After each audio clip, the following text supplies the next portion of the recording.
Okay, we're ready to start looking at the specific roles of the parish nurse, and one of those is the parish nurse as health educator. This particular lecture was written by Karen Hardikoff, who is the coordinator of parish nursing for the Northern Illinois District. So when we're looking at health education, a lot of different ways that this can be done. And you're going to need to know the styles that your congregation are most comfortable with, the things that fit into your system. And over the years, those may change. Early in my parish nursing, I did a lot of classes. Now I do very few classes because people are not coming to classes anymore. They're doing the internet searches. And so I do more newsletters, bulletin board displays, that type of thing. The style and the format for the health education is going to differ according to your own congregation, but one of the more common ones would be the newsletter. The newsletter that might be weekly, it might be monthly. But the parish nurse will put an item in there, and it will include whatever information you need for the topic, physical or emotional. But again, this is from the parish nurse, so I would usually put some sort of a Bible passage or something that also includes the spiritual. For example, in this month, our parish nurse newsletter had something on water. There are plenty of Bible verses about water. So you could start off with Jesus is the living water. And likewise, we need water for our bodies. We need water for our spirits. A literature rack. And that literature rack may have a variety of newsletters. It might have pamphlets from Heart Association, cancer, osteoporosis, all of those things. There are some things that could come from Lutheran Hour Ministries, have some topics that maybe aren't necessarily physical health, but relate to things that would be physical health, grieving, forgiveness. We also have things from providers such as Abbey Press and Care Notes that are very common. That is not a Lutheran base, but it is a pretty generically based one. And check them out to be sure that they're comfortable and that there's nothing in it that would be contrary to what your church would be comfortable with. But they have topics for infants, children, teens, elderly, general health, all kinds of ideas. Bulletin boards. Having a bulletin board that may actually have a display that matches what your health letter in the newsletter had this month becomes a really good plan. You can have the item in the newsletter, and because not everybody reads the newsletter, or they read it quickly and don't remember what they read, having the same topic on the bulletin board and having the bulletin board in the area where the Sunday morning coffee is or something makes it very convenient to reinforce that learning. Workshops are possible. Again, I used to do them monthly. I don't anymore, but I do them periodically. We're going to have a CPR refresher course in another couple weeks. So CPR and AEDs, first aid. It may be end-of-life issues. It may be heart disease. It could be any topic, but in most cases, this is going to be a special event that happens occasionally rather than a routine event because our people have just changed in how often they want to come to class, in how they get their learning. Rather than doing the classes, I oftentimes, in a regularly scheduled event, you may be able to put in a 5-minute blurb. So the group is meeting for the purposes of choir, but let me tell you, there's a little hint out I would like to share, and so you can tell your people the newest thing off of CPR, the newest thing off of a drug, or if someone recently had a health issue, you can define what is FAST, on stroke assessments. So it's not a class, but it's a quick thing. When you do one-on-ones, either in the home or when somebody stops in the office or over coffee, they ask you a question. When you answer it, that's health education. So health education is very, very common. The format just changes. Libraries. Do you have a lending library of literature books now, not pamphlets, that are appropriate to the layperson, where they can read and learn more about their general health, wellness, caring for a loved one who's sick, any issues such as that. Health fairs. Some congregations have a lot of success with health fairs. Others do not. You know, some cities have a lot of health fairs already provided. You probably don't need one more. But if your community does not have many health fairs, this becomes a good way to track them. Health fairs might be done at the congregation on a Sunday morning after church. People are already there. They can go through the health fair. It may be done on Saturdays when people aren't working and they would come in for the health fair. You know your people. Some health fairs are very general, and you may have an area for blood pressures, you may have an area that talks about healthy eating, you may have something about the park's new walking path, you might have something on testing your eyes, you might have the information on diabetes. Other health fairs are more age-specific. Maybe this is a children's health fair. So nothing there for seniors, but we have the look-alikes for the poison control. We might have the stranger danger. You might have helmets when you're riding your bicycle.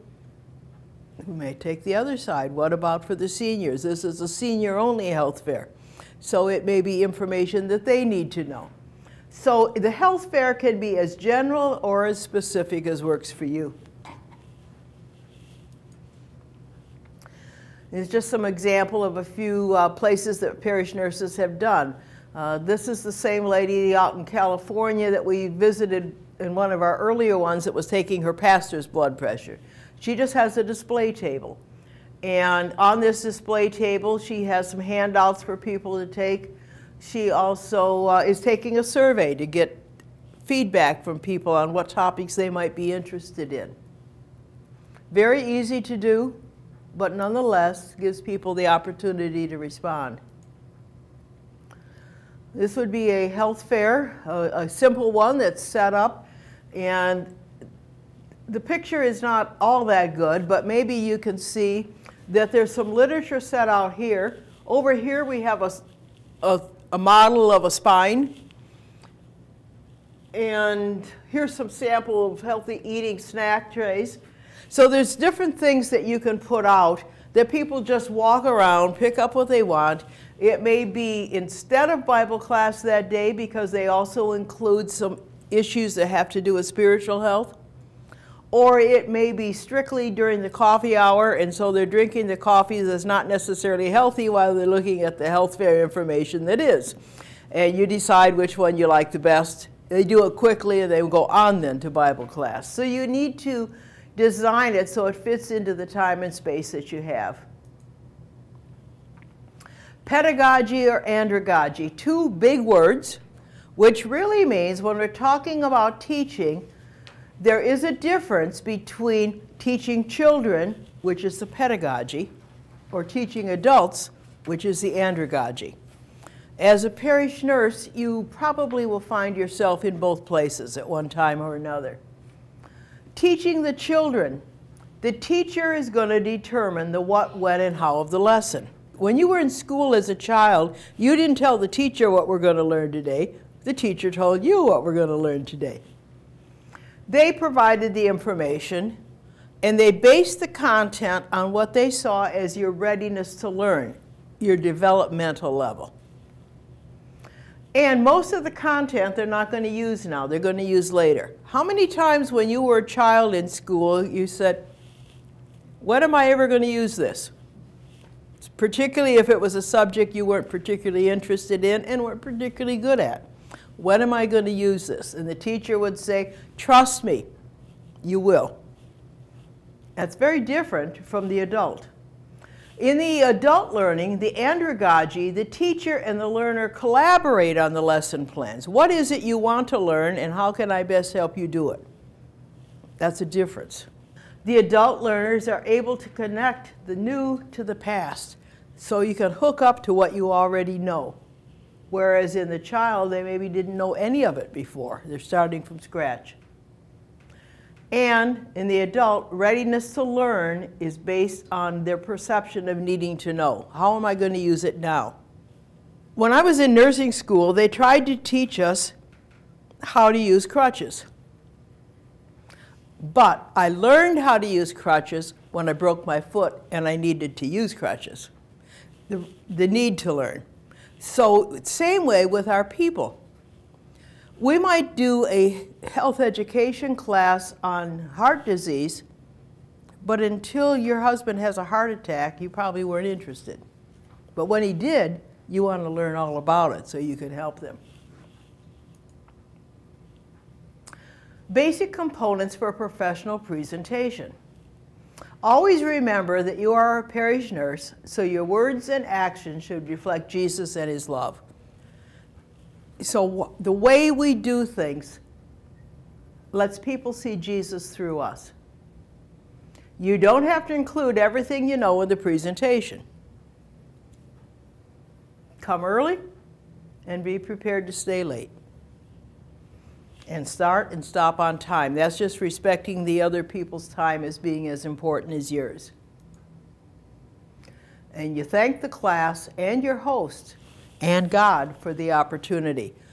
So if you think about your own parish nursing or the churches that you think you're going to be serving in, what types of health education styles do you think they're going to be most interested in? Are they classes? Are they bulletin board people? Are they check out a book people? Informal conversation? Informal conversation and quickness. Okay, yeah. I think so. You know, years ago, 25 years ago when I started, I had a monthly class and people came.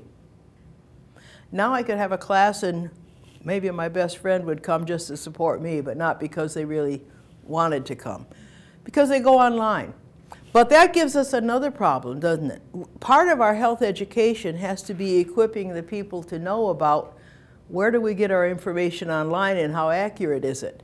So that may be a topic for one of your health letters. There is nothing wrong with getting information online.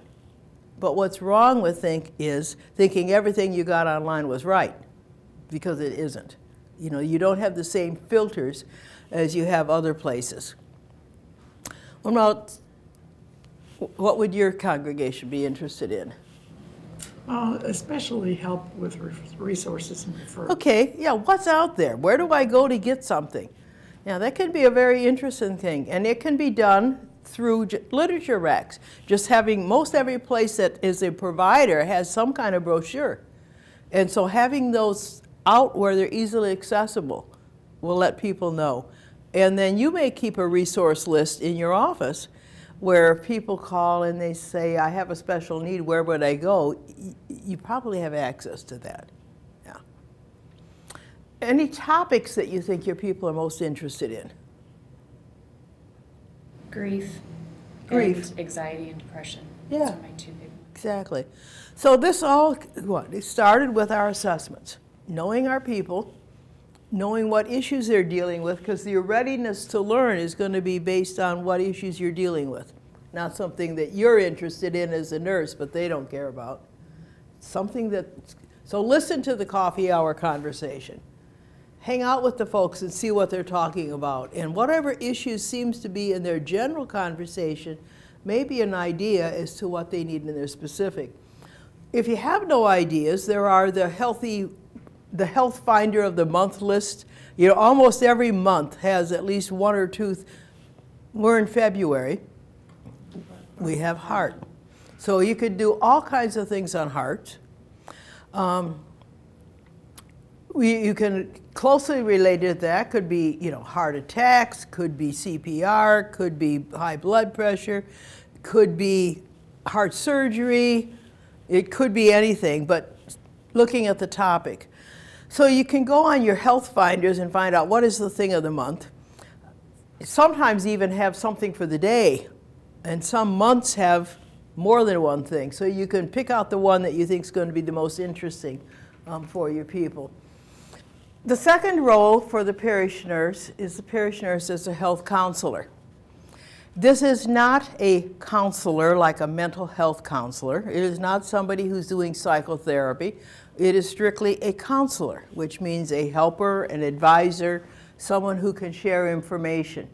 Now, interestingly, the health education and the health counseling oftentimes blurs together, and it's hard to say where one began and the next one took off.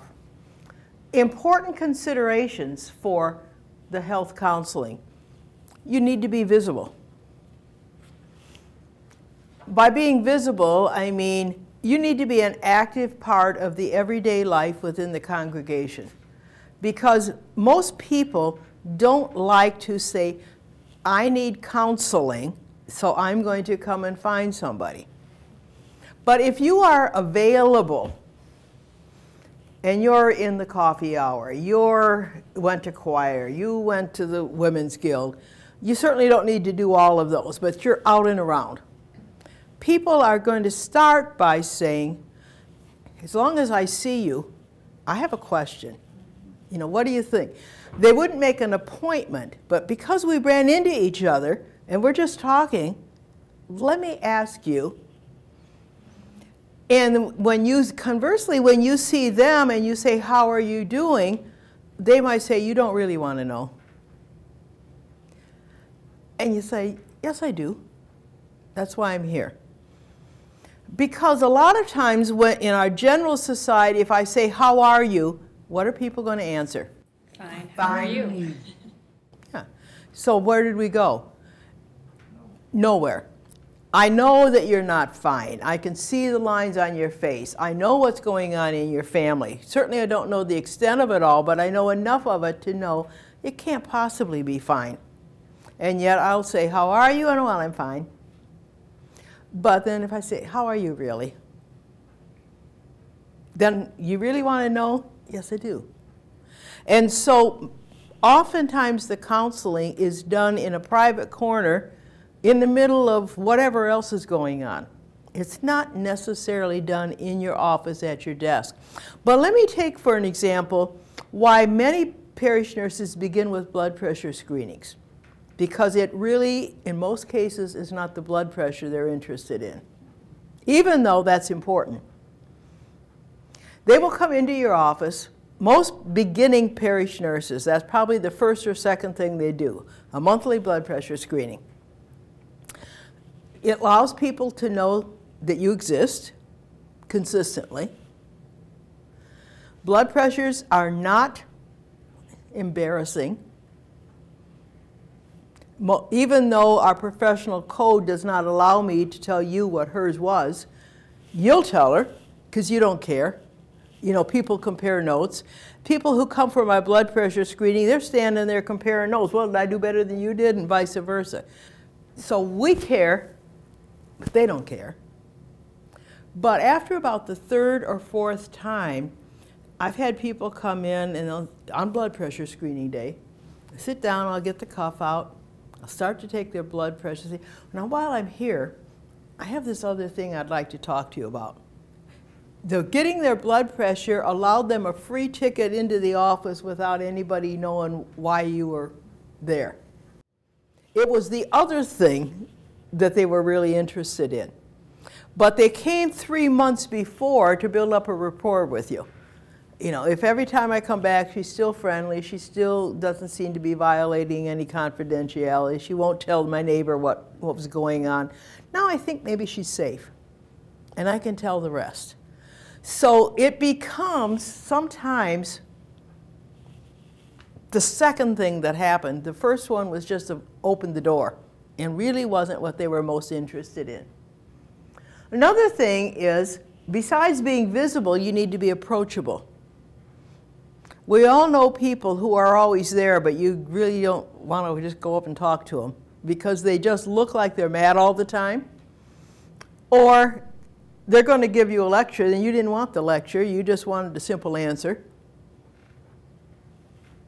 Or you know they're going to be telling this to the rest of the world, and if they've told you a lot of stories about somebody else, you know that you're probably going to be the story that they're also telling. So there are people who are not approachable. And if you're not approachable, nobody's going to come to you for counseling. So you need to be visible and approachable. And you need to be caring. We can say we care, but unless you show you care, it's not believable. One example that I think of a lot is, I think we're probably all familiar with the story of Job. And Job had a lot of problems, right? You know, really a lot of problems. But at one point, 3 friends came to help. And those 3 friends, they came and they sat and they did nothing for about a week. And they were very helpful because they did ministry of presence. But after a while, they didn't do a very good job of just sitting there quietly. And I really congratulate them for sitting that long quietly, because I'm not sure that I could just sit there for a week and do nothing. But they sat there for a long time and they did nothing but presence. But finally that got to them and they started opening their mouth. And, well, you must have done something. You know, God wouldn't have done that if you didn't do something. And so now they start the accusation part. That was not, they came with the idea of being helpful and caring. And they were caring as long as they sat there and did nothing. When they opened their mouth, they weren't caring anymore because they were making Job defend himself when no defense was needed. The 4th guy, who's sitting off on the other side, just the young one, watching what's going on, finally in the end, he was the one that was the most supportive rather than the 3 that are supposed to know what they're doing. So I think that's a message for us. Sometimes when we go, we really have nothing to say. There's nothing to be said. The situation is what it is, and the person is not wanting to tell their whole story yet. But the fact that you sat there with them, maybe held their hand, maybe put a cold cloth on their forehead, maybe just did those simple caring touches, was enough that in time they will tell you what their concern is. And they will see that you were willing to sit and do nothing, that maybe you're also willing to sit and listen. And so it's our behavior, our being sensitive, our being trustworthy. The formats, we've touched on a few of these, but they can be planned. One of those planned formats is, some of you mentioned grief. There are a number of grief groups that can be run. Some are very official groups that you have to program, that you purchase, and you follow their format. Some are things that you maybe just designed on your own. But the purpose was people who are grieving come together in this group, and we talk about the issues that relate to grieving. That maybe is a little educational, but it's really more counseling, because it's the feelings that relate to the grieving, not the definition of what grief necessarily is. So it becomes a counseling session. It can be your widow's group. Okay, you're not calling it a counseling group, and if you did, they're probably going to stop coming. But it is, because they will talk to each other about what their concerns are. Okay, so you have your planned groups, and it may be simple things. Grief is not simple, but it is simple. Life adjustments. It could be a group who's wanting to exercise, and we spoke about that once before, but your walking group who comes back and shares problems, and then they pray. It wasn't designed as a counseling group, but it is a counseling group as they share their problems and how you can offer some assistance. It can be done to individuals, it can be done to groups. The health education. So you provided some information about the person who is newly diagnosed as diabetic. They come to you with questions, that's health education, about managing their diabetes. As you're providing the education, what you notice is they're really concerned about a change in lifestyle. It wasn't so much that they wanted to know the carbohydrate ratios. They wanted to know, how can I go on living the way I want to live and still have to manage this? So it was education, but it was counseling in life changes. I already mentioned the one with screenings, the fellow with the blood pressure, he who comes in with a simple blood pressure to get in the door, but we talked about other things. And then combined with spiritual care, because we're not going, the grieving person, we're not going to just define grief, but we're also going to say, you know, isn't it wonderful? We have the hope of a promised reunion in heaven. Isn't it wonderful that God has taken all of this pain and he understands? People who ask why, Jesus asked why as well. My God, why hast thou forsaken me? So whatever the issue is, if we're comfortable with the stories of the Bible, we can probably find some example in there that we can bring in the spiritual care. Likewise, favorite Bible passages. There may be some that you know, and there may be some that, quite frankly, you don't know, but the back of your Bible maybe has a list, where to look if you're anxious, where to look if you're, and you might pick out a couple favorites and highlight them, so that if I have to quickly look for something, this is where we're at. And so just having those little clues, and then being able to pray. Perhaps praying extemporaneously, perhaps praying out of a prayer book, whichever is the most comfortable for you. But including the prayer, putting the two things together. And we'll do more with that later. Here's just some examples then of things in action. This is a parish nurse from Texas. Actually, this is our last synodical convention, and she's taking this man's, we were doing some simple stroke assessments. Very simple. Listening to the carotid, doing a blood pressure, and that's about all we did. But I think this man's was fine, but once in a while you found one who wasn't. You know, and then their question is, oh, am I going to have a stroke right now? What does that mean? I'm here. Should I be concerned? So you're doing simple things, but you're putting in the counsel as well. Okay, this is a group that meets at my church. This is really just a senior fellowship. It's called the OK Club for older kids. But in this group, I have one lady who has dementia. I have one lady who has since died. She had cancer. And I had some that are hard of hearing. I have some that really don't have any particular problems, but almost everybody in there has some sort of problem. And so the group became a supportive group as well as a support group for one another. And it became a health education. It wasn't intended as that, but almost every meeting somebody had a question about something. And the fact that they would ask it in a public setting really gave you permission to answer the question. And so you were providing the information, not violating anything that you know about them personally, but general information to be shared. So health education and health counseling went together, and they learned to help each other. You can see the one lady helping the other lady figure out how to make the ketchup thing work. And that was just a simple way. Appropriate spiritual care to include would be prayer, the use of scripture, presence, like the person who just came and you didn't do anything, but you just sat there. Touch. Now the touch needs to be appropriate, and we know that there are some people who are not touchy. They really don't like to be touched. And so if you have someone that really, when you reach out to just hold their hand or to touch them, they tend to recoil, well, touch is not going to be comforting for them. But most people are open to that because the touch is a way to connect two people together. It may be a handshake. It may be a hug. It may be a pat on the back. It could come a variety of ways. Simple conversation.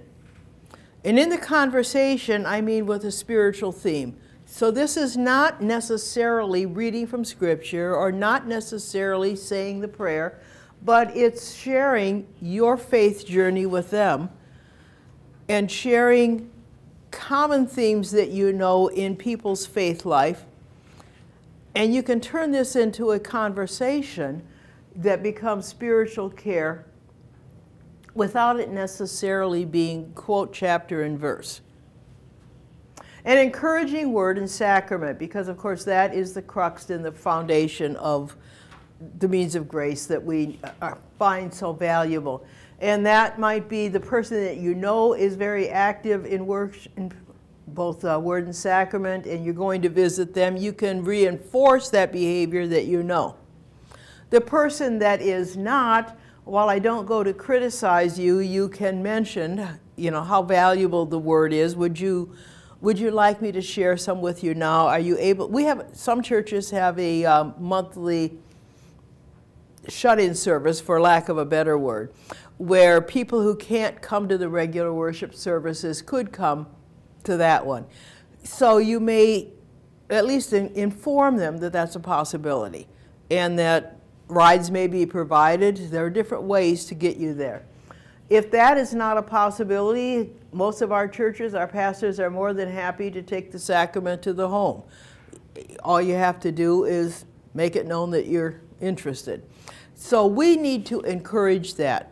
Just as for the newborn visits, I encourage the sacrament of baptism. So being aware that the word and the sacrament is the focus of what we're doing. We, as parish nurses, are not providing the sacraments. We are just encouraging the use of the sacraments, and we are also letting the pastor know that somebody needs one and has requested it, but it is not our role to actually provide it. It is not our role to provide the preaching, but it's certainly our role to share scripture and talk. So we can include the word in that informal setting, and we're a reference source for the sacraments. Stages of a therapeutic relationship. This is true in individuals. It's also true if you do groups. Most of the time, if you're going to put together a support group, people are not going to come in the first time having not known each other very well and suddenly share everything there is to share about themselves. There's a little caution. So the relationship goes through 4 stages, and this would be true of any group. When I used to teach at the college level, every time I got a new class, the same thing happened. You know, it was a new group of students in the class. We were going to go through these same steps all over again. So whether it's a social group, an educational group, a counseling group, stages. The first one is simple. It's forming. The group comes together. There's not much more to say. During the forming stage, people are coming together, and they're coming in with their agenda. What is it I need to get from this group? What am I looking for? The group is forming. Then we come into the storming. Okay. And this is probably more true in a class or in a committee meeting or in a task force or something, where suddenly we're talking about what the expectations are and we don't like them. Okay. We're not happy with that. And so there's a little bit of complaining. I have to do this. I don't want to do that. That's dumb. Or, you know, we have all kinds of complaints. So we're storming because we don't like the expectations. In a counseling group, the storming is usually, you should have seen my doctor. He was really stupid. Or the person at the insurance, they don't know what they're talking about. Because they're angry at the situation. But you can't come in and I'm angry at the situation. We're angry at people. People that represent the situation. So the storming isn't so much who else is in the group as it is the situation. What we've gone through, what we've experienced. However, if in your group you do have someone who uses group barriers rather than group bridges, they either are the monopolizer, or they want to be the junior counselor, or they have an agenda other than what we were here for that they need to get in. If that happens too often, the group starts to storm about that too, because we all came to talk about my grief, and all you want to talk about is that you don't like your doctor. We didn't come here to talk about your doctor. We came here to deal with our grief. So storming may happen. Then you have to norm. Set the parameters. What is it that's allowable and what isn't? Everybody gets a chance to chair. Nobody gets the opportunity to dominate. Everybody's opinion is equally valuable. You know, some simple, common sense kinds of things. And by the end, you start performing, and everybody lives up to it, and you go out and you come out feeling confident. So, some possible support groups. We've looked at a few of these. I already identified the grief. Disease-specific could be diabetes, could be arthritis. Dementia. I had a dementia group for quite a while, but it was not for the people with dementia. It was for the caregiver of the person with dementia. Weight management. There's all kinds of healthy ways to take care of your weight, and there are also less healthy ways to take care of your weight. There are a lot of fad diets that aren't very good. And so we look at some parish nurses have done weight management as what is a healthy way to do this and to be supportive of one another. The exercise can be walking, aerobic, and yoga, and I'll put just a little warning with the yoga. We're certainly talking about yoga in the exercise stance and not yoga in the sense it becomes philosophical, religious. Because yoga in its purest forms from the Hindu faith, and we're not talking about that at all. We're talking about the flexibility that comes with the person who can do the yoga moves. That becomes an exercise and nothing to do with the philosophy. And then, of course, prayer groups. That may be prayer chains who actually meet together once in a while for group prayer. I think a lot of churches have a prayer chain where if somebody has a need, you just call down the line. Well, that's a bunch of individuals praying individually. But sometimes the prayer chain then will get together and pray for common interests as well as things for your congregation, the community, the world, and other needs. The final thing here is that the Holy Spirit is the counselor. We're just the instrument. So we are not a therapist. We are the instrument that works together. We're the one who can make that work.